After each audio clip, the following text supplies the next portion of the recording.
There's a lot of GLP-1 users out there that only look at the scale number to measure their weight loss. When the scale goes down, they're happy, but as soon as it stops, they feel disappointed, or worse, they freak out and immediately increase their dose so they can keep losing weight, not knowing they're still making progress and didn't need to change their dose at all. I'm Nico, nutrition coach on tirzepatide, showing other GLP-1 users what I do to get better results from using the meds properly. And in this video, I'm going to show you why the scale number shouldn't be trusted and the 3 ways I measure my weight loss progress, so you can continue to lose weight consistently without having to rely only on the scale and increasing your dose when you don't need to. First, let's talk about why bathroom scales suck. The scale number fluctuates all the time. Water weight and bloat affect the scale number. Scales can't tell if you're losing or gaining fat, muscle, or water. You can develop scale anxiety, where if the number isn't what you expected it to be, it negatively affects your emotional and mental well-being. A few of my past clients and I have dealt with it, and it took me almost 6 months to get over it completely. Okay, bathroom scales suck. Why do we still use it? Because it's one of the best ways to know if our weight is plateauing so we can prevent it. I define a plateau as 2 or more weeks of no weight loss. If I know if my weight is about to plateau, I can make adjustments to prevent it from happening.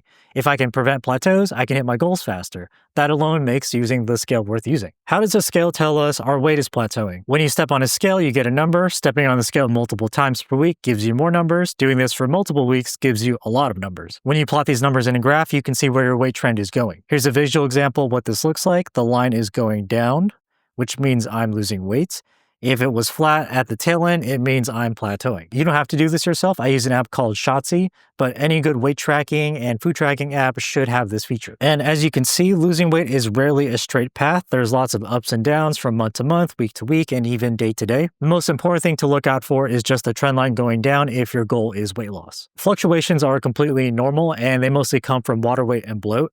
The good news is that they tend to go away naturally through the whoosh effect. The whoosh effect is a sudden drop in scale weight. It's not really fat, but more so water and bloat. This is a graph of my weight loss so far. I had a period of 2 weeks where I've been around the same weight. I think it's around here. This looks like the start of a plateau, but then my weight dropped, and this is a good example of the whoosh effect. The issue with fluctuations in water weight in general is that it hides our weight loss progress. This is a problem because if we think we're in a plateau, we might make adjustments to our food or exercise routine, or even our dose to start losing more weight, when in reality, we probably don't even need to change anything. Like if I change my diet, I have to eat less or change my foods. If I change my exercises, I have to put in more time and energy, or if I increase my dose to break a plateau, I have to pay more money for my GLP-1 or deal with more side effects. Again, it's only worth it for me to do this if I really need to, and water weight can make me think I need to when I really don't. Okay, how do I tell if it's a plateau or just water weight? I look at things that cause water weight and see if it's been affecting me recently. Now, a lot of things do cause it, but the big ones I've noticed are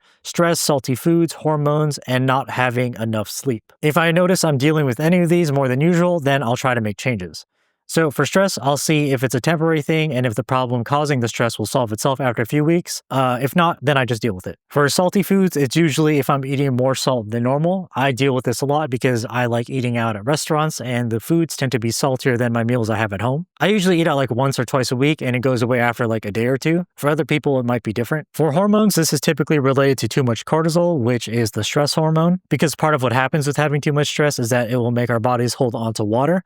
For women, it can also be related to their menstrual cycle. And last is not having enough sleep. Lack of sleep can sometimes cause water weight, especially if you barely get any hours consistently over weeks. I don't have any recommendations, to be honest, besides having a set sleep routine and trying to make time for sleep. We're adults, so we know how hard it is to consistently get 8 hours when you have to deal with life. Now, a lot of the time, getting rid of water weight is pretty straightforward. It comes off naturally through the whoosh effect. For me, it takes about 2 weeks for it to happen, but for others, it could be different. Now, let's go over how to use a scale properly. I've seen a lot of people just step on a scale and think that's their true weight, but in reality, it probably isn't, because weighing yourself one time isn't a reflection of your actual weight, and not weighing yourself properly can really mess up the numbers even more. So how do I weigh myself and use the scale properly? 1, I weigh myself as soon as I wake up and after I use the bathroom. This is because the food and liquids sitting inside me from the night before can affect the scale number if I don't get rid of it. 2, with minimal clothes on. Your clothes weigh something, which again affects the scale number. In the summer, I wake up in a light t-shirt and boxers. In the winter, I got like 5 layers on top and 2 layers on bottom, and it's about 4 to 5 pounds of clothes. And 3, before I eat or drink anything. Again, any food or liquid in your stomach affects the scale number. Small sips of water are fine. And one more thing that's not here but can affect the scale is switching between scales.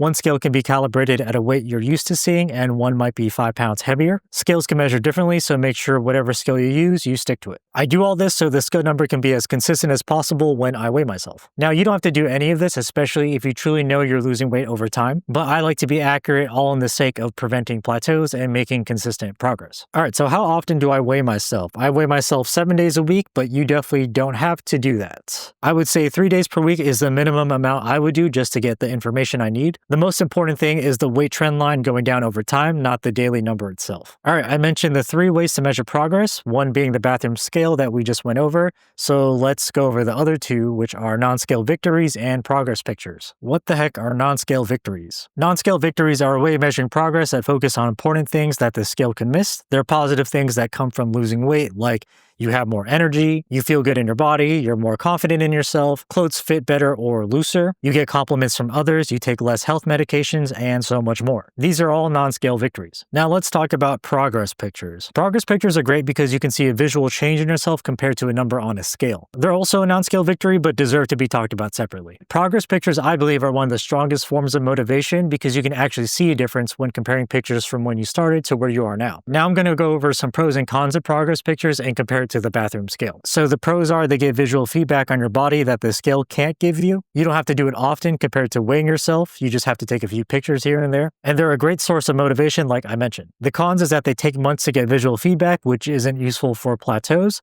and they're hard to do if you're uncomfortable with how you look. Knowing the pros and cons shows us the benefits of using progress pics, but also the downsides. And just like weighing yourself properly, there is a way to take pictures to help you make more accurate comparisons. So how to take progress pics. 1. Wear minimal or fitted light colored clothing.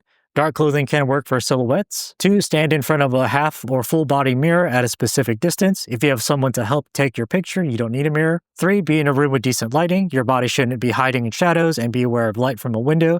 If you can, try to take it at night or in a room without windows. 4. Take a front-facing selfie. If someone is helping you, you can get a picture of your back and side. 5. Compare pictures. Take pictures at the beginning or end of the month. The longer you take to compare pictures, the more visual feedback you'll get. You might not see much of a difference month to month, but comparing month 1 to month 6, you might see a difference assuming you lost weight. If you don't want to look at your pictures and compare, have someone you know that's very honest make the comparisons for you. Ask them if they see a difference, and the answer you're looking for is either yes or no. No fluff or sugarcoating. And 6, repeat until you hit your goal weight. Do you need to do all this? Not really.